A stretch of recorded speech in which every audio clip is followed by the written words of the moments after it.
Oh God. I don't know what my only crime was being happy.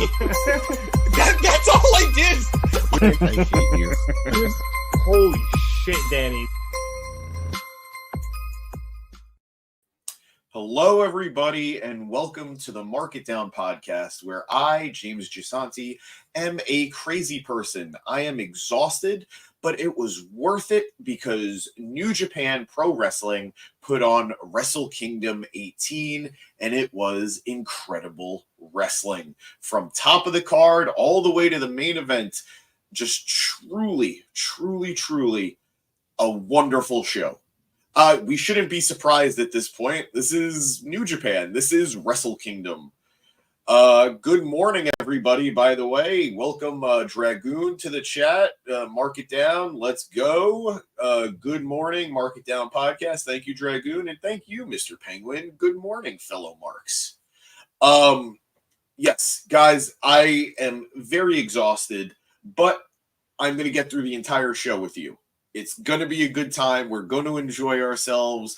If you haven't watched New Japan's Wrestle Kingdom 18, I don't blame you because it went on from 2:30 to now, and it's exhausting, but really good. So we're going to start off with the first match on the regular show. I'm not going to get into the pre-show. It was one big battle royal thing. Not going to get into it, but the show started with the IWGP Junior Heavyweight Tag Team Championship being defended by Bullet Club's War Dogs, Clark Connors and Drilla Maloney, defending against Catch 22, TJP, and Francesco Akira.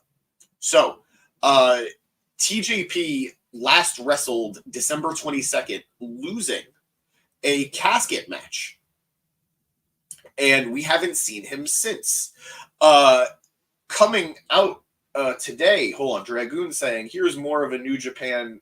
He's more of a New Japan fan than I am. I chose work over New Japan. This is work, baby. This is what we do at the Mark It Down podcast. We give you guys all the wrestling coverage we can, unless it's a Friday or a Saturday, because who the hell watches wrestling on those days? But we haven't seen TJP since losing the casket match. Yet here we are now, casket being opened and TJP transforming into, apologies, I wasn't able to get the name, but some type of Filipino mythological creature. TJP came out wearing a mask and wrestling a somewhat more aggressive style than we're used to. At one point, biting the head of one of the War Dogs and spitting his blood back at him. Very vicious image. Wasn't expecting it. But that was just the edge Catch 22 needed to get the win and take the IWGP Junior Tag Team Championships away from Bullet Club. This was, it was a standard opener. I know New Japan loves opening up with the juniors in any capacity because it... Was it a red or blue mask, Dragoon asks. Pathala. No, it was a red mask. And it started with an A. It's just, I'm tired. The aggressive style led to the win for Catch 22, taking the titles off of Bullet Club. And I'm interested to see where they go here because they're still part of the United Empire. And at the end of the match afterwards, as they were celebrating, Akira was a little weary of TJP. He didn't know how to interact with him, but TJP, this creature that is now inhabiting him, is a loyal creature. And they embraced, did their handshake, and let's see if this is going to be a permanent thing for TJP, a character who has been pretty consistent over the last few years, whether it was as a babyface or a heel. This is definitely something new from TJP. Moving on, we had our second title match of the night. This time for a singles title, as the New Japan Pro Wrestling World Television Championship was defended by Zack Sabre Jr., the inaugural champion, the only champion so far, who won it last year at Wrestle Kingdom 17, defending against the ace, the president, Hiroshi Tanahashi. I know a lot of people didn't expect much from this match. Tanahashi, you know, guys, I love him. We all love him. His knees aren't what they once were. His body isn't what it once was. But he is the ace for a reason. And they put on an excellent match in a very short amount of time. This match got less than 10 minutes. It went around 8 something, close to 9 minutes. But it felt so action-packed from bell to bell. Both men countering one another. Both men hitting roll-up after submission after submission counter. These guys flowed so beautifully with one another. And we shouldn't be surprised given the caliber of the talent. Zack Sabre Jr. has held that championship for a year proudly and has showed why he's a champion. And Tanahashi, his knees might be worse than mine, but man, it does not matter because his spirit is stronger than anybody's. And these guys just, I can't even recount what the entire match was because there was just so much rolling, so much flipping, and so many counters. These guys, Dragoon, go ace, absolutely. And yes, that ace is the New Japan Pro Wrestling World Television Champion. The only title that has been in existence during Tanahashi's long career in New Japan that he hasn't won, he now has. I eventually getting the win after a roll-up on Zack Sabre Jr. And I know a lot of people might be a little conflicted about a roll-up win ending a year-long title reign, but given the match, it makes total sense. There were so many points in this match that I legitimately thought he got him one way or the other, either Sabre pinning Tanahashi or Tanahashi pinning Zack Sabre Jr. These guys had me on the edge of my seat in the second match of the night. I did not know where it was going to go. They were very much telling the story of an older Tanahashi and an aggressive Zack Sabre Jr., and I could have believed it either way. They told an excellent story and a fun match. If you've got 10 minutes, go watch it. Absolutely great stuff from, I guess, the President Champion. A lot of people loving the fact that Tanahashi booked himself to win this championship. Guys, he's not the booker. Don't take it personally. And besides, we should be used to this. Most of us grew up during the Triple H era. So nothing too unexpected here. But fun, quick match. Moving on, we had a fun matchup of two guys who completely reinvented themselves over the last year. Both men having gone on excursion and coming back in 2023, very different competitors and much higher up on the card, as Yota Tsuji took on Yuya Uemura in just a regular, I don't want to say grudge match, but just two guys with a lot to prove. I am a big Yuya fan as a TNA fan, as that's where he spent his excursion. But I'm also a big Tsuji fan. Yota has done, I'm not going to say Yoda, guys, but Yota has, when he came back, made a big splash in New Japan Pro Wrestling, as he went right for Sonata and right for the IWGP World Championship. And some would say he was the favorite going into this match, and he acted like it. He very aggressive from bell to bell, but the difference in styles between these two men might have been too much, as Yuya picks up the win, going with no frills, no... Danny, go to sleep. Somebody's got to cover this. You know, I wish it wasn't me, but somebody's got to do it. Tsuji's your boy, Dragoon. I get it. He's got it all, man. He's to me, he feels like the total package, and it's a matter of when for him, not a matter of if.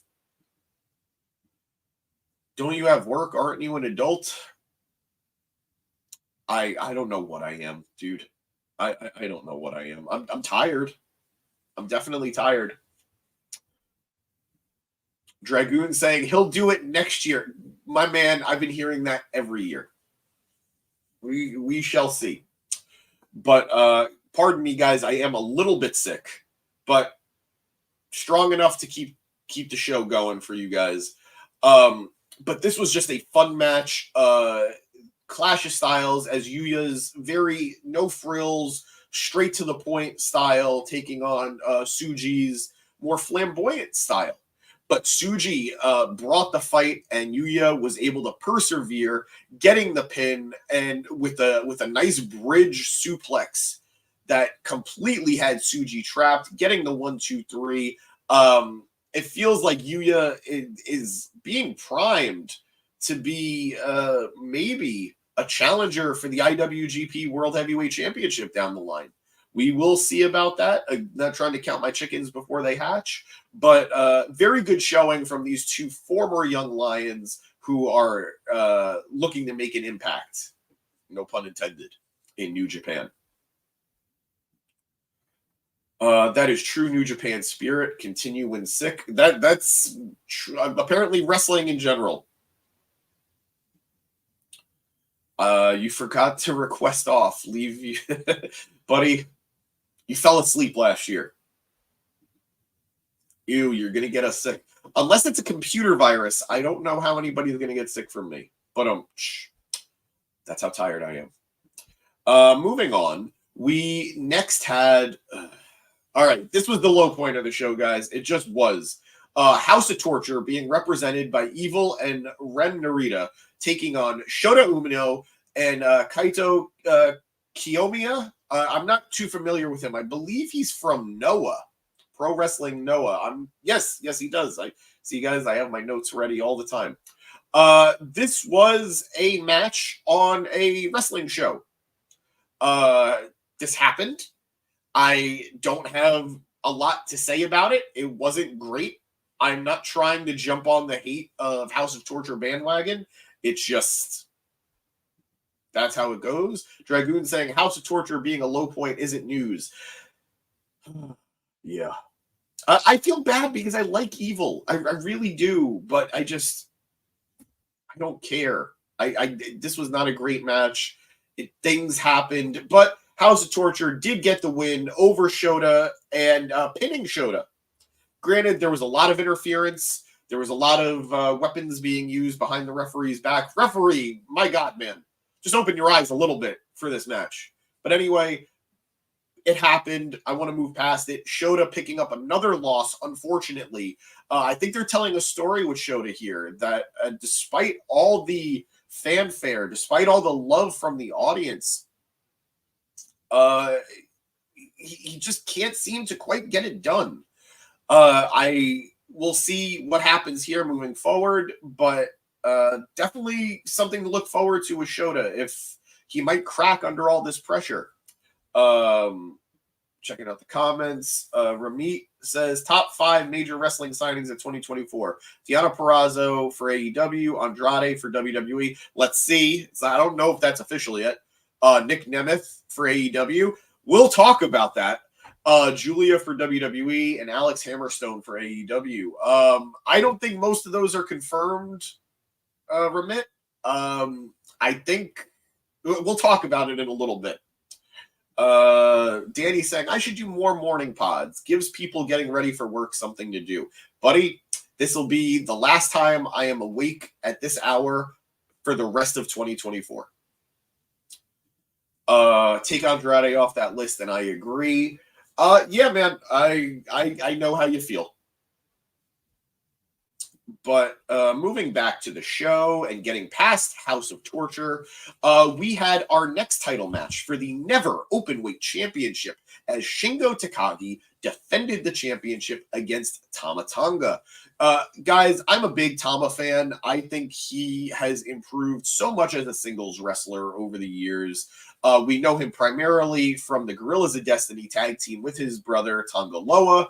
But over the last year, 2 years, he's really been making a push for it as a single star, especially since being booted from Bullet Club.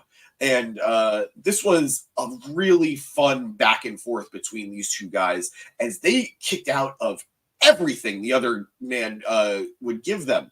Tama Tonga hit Shingo Takagi with a Bloody Sunday honoring Prince Devitt. You know him as Finn Balor, WWE fans. he hit him with a Styles Clash from AJ Styles. He hit him with several gun stuns honoring Carl Anderson. And almost none of that was enough to put Takagi down. And Takagi sure brought the fight back to Tama, hitting him with a gun stun of his own. There's got to be some infringement with that move, guys. And hitting him with the Made in Japan for only a 2 count. Finally, we have yet another new champion as Tama Tonga persevered, hitting him with the DSD and getting the 1-2-3. I don't know if you guys have noticed, but so far, every title match that has happened, there was a new champion. Tanahashi defeating Zack Sabre Jr. to capture the World Television Championship. Catch 2-2 capturing the IWGP Junior Heavyweight Tag Team Championship. And now Tama winning the Never Openweight Championship. I don't want to spoil anything, but a pattern has been developed. Hold on one second. Dragoon saying it's way too soon to call those the top 5, especially Andrade, and I like him, LMAO. Again, guys, I got to say, I don't know that Andrade has signed. I think we're all expecting it, and unless something happened that I completely missed, I think he's still technically under the free agent banner. Louise Cruz, sorry, I'm not, correct me. Deonna Purrazzo is the only confirmed signing. Thank you. Appreciate it for the confirmation. Danny asking, you wake up late in the morning? Are you a teenager? I don't wake up in the morning. I wake up in the afternoon like an adult who controls the schedule. But moving on. Not moving on, actually. Sticking with the Tama Tonga Shingo Takagi match. Pretty interesting development afterwards, as in his media scrum after the match, Tama announced to the wrestling world that at the end of the month, he will be leaving New Japan Pro Wrestling. I don't know where he'll be going. That hasn't been announced yet. That hasn't been revealed yet. His comments make it seem like this won't be the last we're seeing of him in New Japan, that he might still make appearances, which leads me to believe he'll be signing with either TNA or AEW, but we'll see as we move forward. But very interesting move from New Japan to put the Never title on him with his foot out the door. They did essentially the same thing with Carl Anderson last year, and maybe this belt is the thanks for wrestling for us for such a long time belt. I don't know. But moving on from Tama Tonga, we are going to the Gorillas of Destiny, but not the version you guys might be super familiar with. We're talking about 2.0 as El Phantasmo teamed up with Hikuleo to take on Bishamon, Hiroki Goto, and Yoshihashi. This was a winner-take-all tag team match as the IWGP tag team titles and the strong openweight tag titles were both on the line. This was another great back-and-forth match, a lot of that here in Japan. And I didn't know. I knew another instance we were going to get new champions tonight in this match in some capacity, but I truly didn't know what to expect because as commentary pointed out, and yes, guys, I apologize. I listened to the English commentary just to keep me updated on what the stories are. Yeah, you might have wrestlers that are better than Goto on any given night. You might have wrestlers that are better than Yoshihashi on any given night. But these two as a tag team have been an almost unstoppable force in pro wrestling. Oh my God, are we fighting in the comments? Someone new comes in and comments and you're jumping down their throat. What kind of host are you? I don't think I'm jumping down anyone's throat, really. And what kind of commenter is Dragoon? Good question, Danny. And Dragoon coming back with, aren't you supposed to be a co-host? I'm imagining that's for Danny. And couldn't tell I haven't seen you for the past 2 videos. Shots fired. War in the comments, apparently. Everybody, let's be friends. Let the wrestling stay in the ring. But, I am burying the lead here because something very interesting happened before the match started as we were joined by 2 very interesting guests. Ryan Nemeth and his brother Nick Nemeth, who is formerly known as Dolph Ziggler. Both men sat ringside with the commentary, just watching the proceedings. Nick, formerly known as Dolph, looks like an absolute stud in a suit. Just got to put that out there. Just gosh darn, he looks great. But yes, I really didn't know where this match was going to go. These four men have created something magical with their respective tag teams. Daniel Hernandez, I have no affiliation with this podcast. I am just a fellow commenter, sir. We might have to talk about your contract then, buddy.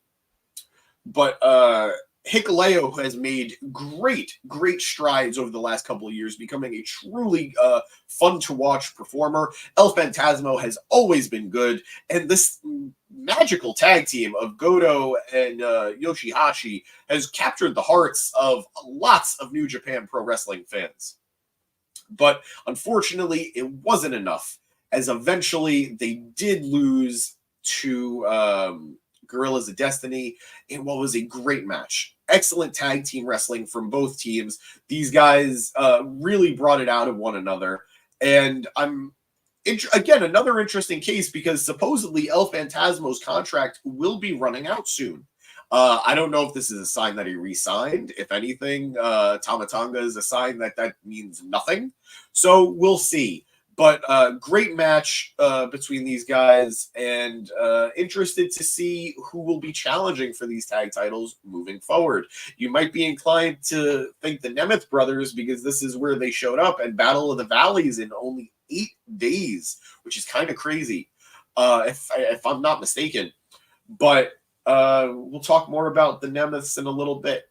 Moving on, we had a truly excellent match between the IWGP Junior Heavyweight Champion Hiromu Takahashi defending his title against El Desperado, the only man to have ever pinned Hiromu at Wrestle Kingdom. These men have been going back and forth for years now at this point, trading wins. And even though Takahashi has gotten the win here and there, he has yet to defeat him at Wrestle Kingdom, and that is something that was very important to him. Before the match, Takahashi has even gone on to say he will not wrestle El Desperado again unless it's in the main event. And given what this match was, I completely agree. This was the first truly, in my opinion, aggressive match of the night. These two men battling on the outside, going before the bell even rang. This was the unstoppable force meeting the immovable object. These guys both have claimed to be the best of the junior heavyweight division, and they wanted to prove who the true number one was. In this instance, it was, in fact, the challenger, El Desperado, getting the win over Takahashi. These guys left it all in the ring. I would not have been shocked one way or the other. But as this feud continues, who knows? We might actually get a main event out of them sooner than later, as El Desperado gets his second Wrestle Kingdom win over Takahashi. Two losses for Los Ignorables guys as we build to our main event for later on. So the trend of title changes continues today for Wrestle Kingdom. Moving on, we had our triple threat to crown the inaugural IWGP Global Heavyweight Champion, as Dave Finlay takes on Will Ospreay and Jon Moxley. This was a fun match, guys. This was probably the most fun match of the entire card. Interesting start, as prior to the match, at the media scrum promoting the event, Will Ospreay and Jon Moxley had come to an agreement that they were going to spend the first 5 minutes of the match not fighting each other and only beating up Dave Finlay. And they honored that agreement. They spent 5 minutes decimating Dave Finlay. It was a beautiful thing to watch. I got a lot of joy out of it, and I think so did the audience. Also want to comment on the entrances of these guys. Jon Moxley came out dressed as the Red Hood from the popular DC comic character affiliated with Batman. And Will Ospreay came out as promoting a cross promotion with Assassin's Creed, Aerial Assassin's Creed. It was pretty awesome. So just wanted to get that out. But this match was a lot of fun. It was bloody, of course. It's a Jon Moxley match. As Rocky Romero pointed out, new year, same old Mox. Face just covered in blood. But all three of these men brought it. I know there was a lot of trepidation, big word on my part this early. I'm proud of myself for pulling it off. But a lot of trepidation about Dave Finlay being inserted into this match. A lot of people would have preferred just a straight-up one-on-one match between Jon Moxley and Will Ospreay. And while I understand that, considering both men are AEW talent, I think that's something Tony Khan wants to hold on to for a future show. Nas, what up, man? Good morning. Thank you for being with us this early, or for me, this late. But yes, I got to give it to Dave Finlay, a guy that I've always tried to enjoy, but admittedly have struggled, like a lot of you in the audience have as well. But he delivered tonight. He absolutely delivered tonight. And for the first time since his match against Jay White, in my opinion, he did something truly memorable with this match. Eventually getting in, all three men, the truce was over between Moxley and Ospreay, all three men going at it one another until they decide, you know what, they do want to just continue screwing with Finlay. But this brings out two Bullet Club members, two War Dogs, to help defend Finlay against the onslaught until Moxley and Ospreay are able to overpower them and put them through tables. And when I say through a table, go look it up. Alex Coughlin, I think that's who it was, he got stuck in the broken table in a way I've never seen happen before in a wrestling table situation. Go check it out. It was genuinely hilarious. But lots of opportunities after the interference was over to end this match. Lots of times I thought either Jon Moxley or Will Ospreay was going to take that title to AEW, but alas, that wasn't the case, as Dave Finlay was able to get the win in what was an excellent, excellent triple threat. Hardcore, fast-paced, action from bell to bell. Go watch this when you can. Truly good stuff. And Finlay finally has momentum in a much-needed resetting for his career trajectory. So congratulations to all three men for the match, and congratulations to Finlay for this huge, huge win in his career. Moving on to what was my favorite match of the night, of the morning, whatever time of day it is.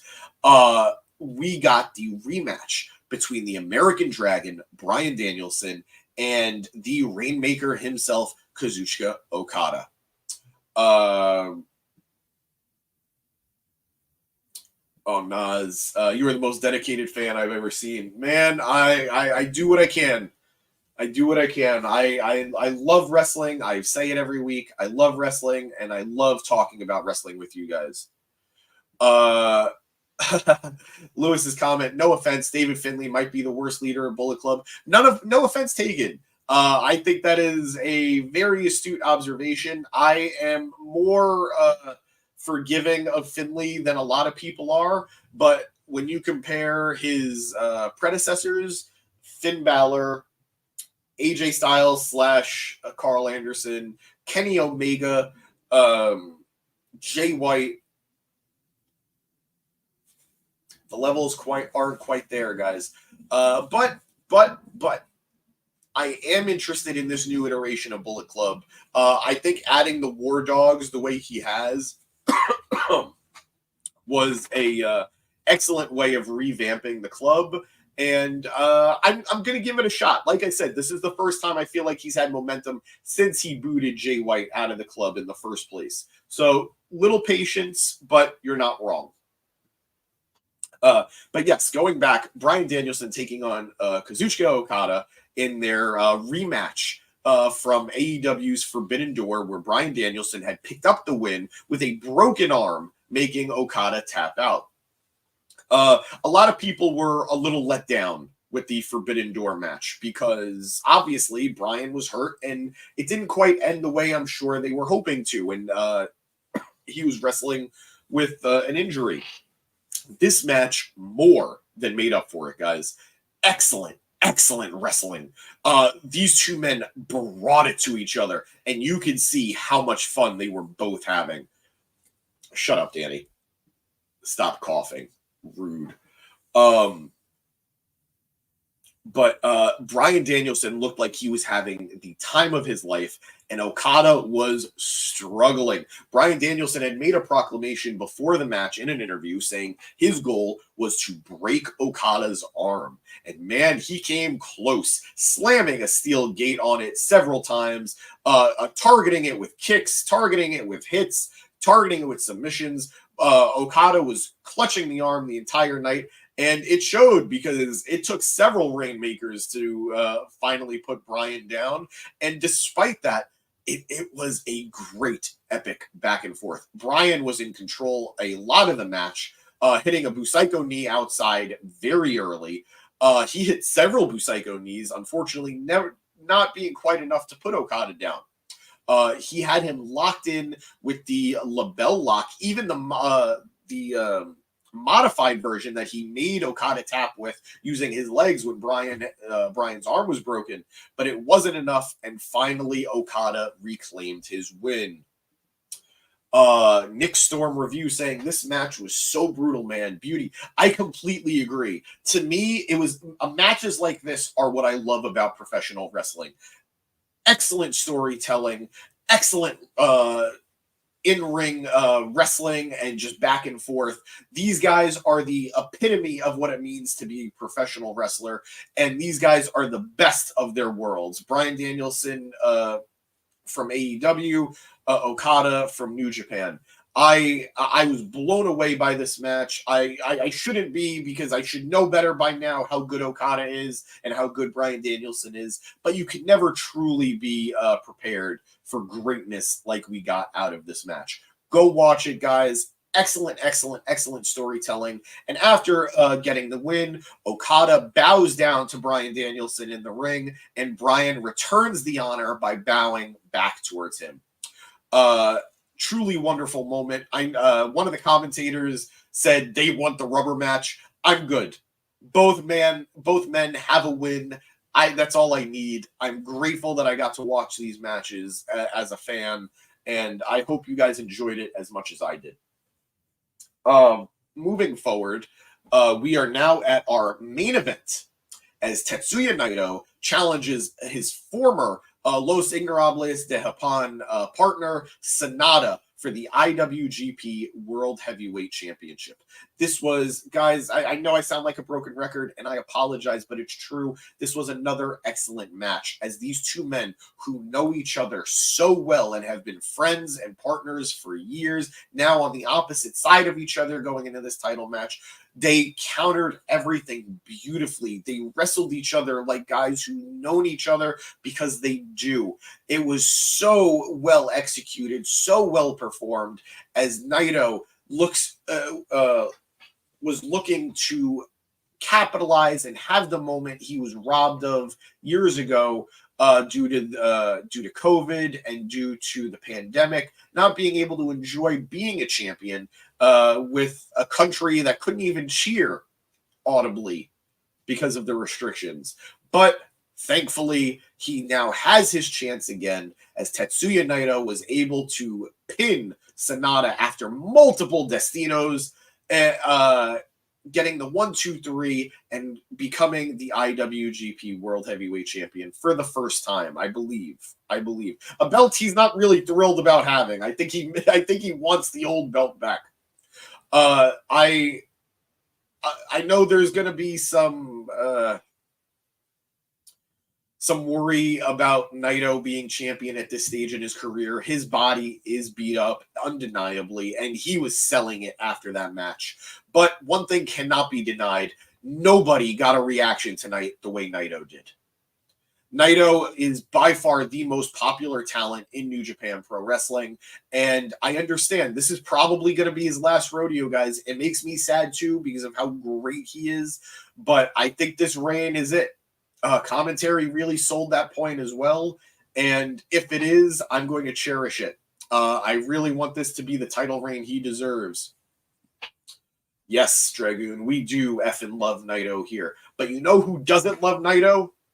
His other New Japan, his other Los Ingobernables de Japón partner, Evil. As Evil, tranquilo, as Evil once again interrupts Naito's post-match celebration in the ring, attacking him with Dick to go. I hate that name so much. And recreating what happened the first time Naito won or the last time Naito won in the main event of Wrestle Kingdom, not being able to enjoy his moment as champion. The beatdown is continuing. Evil says, "You never wanted this belt," and guess what? Don't worry, it gets better, Dragoon, who asks, why does everyone attack in mid-Wrestle Kingdom celebration? Like I said, don't worry, it gets better. As he's getting ready to take him out, Lewis saying, I feel like New Japan can't see a future without Naito or Okada. Sonata should have retained. He is the future of New Japan. I am a big fan of Sonata. This title reign was, at best, in my opinion, okay. He did have some shining moments, but I don't necessarily see him being the fixture of New Japan moving forward, especially with this new wave of talent that are looking to emerge. When you have Yota Tsuji, you have Shota Umino, you have Yuya Uemura. I think Sonata is going to be a part of that future, but I can't call him the definitive future of the company. And let's not also forget, Okada might be the man and has been the man for a long time, but he is still a young talent. He's not some old washed up guy. He still has a long future in New Japan. So he's going to be part of that future too. Dragoon saying Sonata is not necessarily the future. You saw the future on the rest of the card. Yeah, Dragoon and I on the same page on that one. And that's not a knock on Sonata. Please, no. I am a fan of Sonata, and I think he is going to be a part of the future. But I think this made sense. Like I said, Naito's popularity, undeniable, got the loudest pop of the night. And this being the end, I want him to have that moment. I think he's more than earned it. He got screwed because of the pandemic. So it might not have been best long term, but it was best for now. And I will take that. Sometimes you just want a happy moment to close out a show. But as he's being attacked by Evil, see, I told you we're going to have a happy moment. Sonata makes the save, taking out Evil and allowing Naito to take out Dick. It just feels wrong to say. And the men then stare each other down before Sonata collapses in the ring and leaves, letting Naito have his moment of celebration. This is why I love Sonata. You know, he left Los Ignorables de Japón the same way Evil did, but not the same way. Evil betrayed them. Sonata just went out to try and be his own man. In doing so, he captured the title. But that doesn't mean he still doesn't have love for his old group. That doesn't mean that he doesn't have respect for his old group. And he respects Naito enough to let him have his moment, unlike Evil. Great ending to this show. Naito getting on the mic and telling the crowd that this is going to be an excellent year for Los Ignorables de Japón. Maybe the best year for Los Ignorables de Japón. And sending the crowd home happy. Guys, this was a truly good card. The back half truly just exceeding all expectations and giving us a very, very great show. If you can, go watch it. If you can't, thank you for joining me anyway. I hope I was able to do the show justice, and I hope you were able to enjoy your time with me. Getting into busy work now. Thank you for hosting this, James. Great coverage. I appreciate that, Dragoon. I really do. But guys, I am exhausted. It is about to be 8 a.m. where I am, and I have been up since I covered AEW last night. So please, thank you for joining me here at the Mark It Down podcast. If you enjoyed what you saw, if you enjoyed what you heard, and you want to hear us cover more wrestling in the future, please like this video. Please hit subscribe. That way you'll be able to catch up with us as we cover more. Danny, thank you, buddy. As you say, you're welcome. We have social media like all the cool kids do. We have TikTok, we have Instagram, we have Facebook, we have X/Twitter. We are on all audio platforms, and that will be uploaded later, I assume. I do not have the energy to do that now or the know-how to do that now. But guys, I'm James Gisanti. Thank you for joining me this morning. As always, love wrestling, watch wrestling, and you guys are the best. I will be back later tonight to cover Impact, and I'm sure we might have some more surprises. Big announcement on the Impact taping later. I'm looking forward to having you guys there. We're doing something very fun for next week as we get ready for the big TNA rebrand at Hard to Kill. If you want to find out, if you want to take part and maybe get something cool out of it, please check the Impact review later on. In the meantime, I'm James Gisanti. I love you all, and I'm going to sleep. Bye.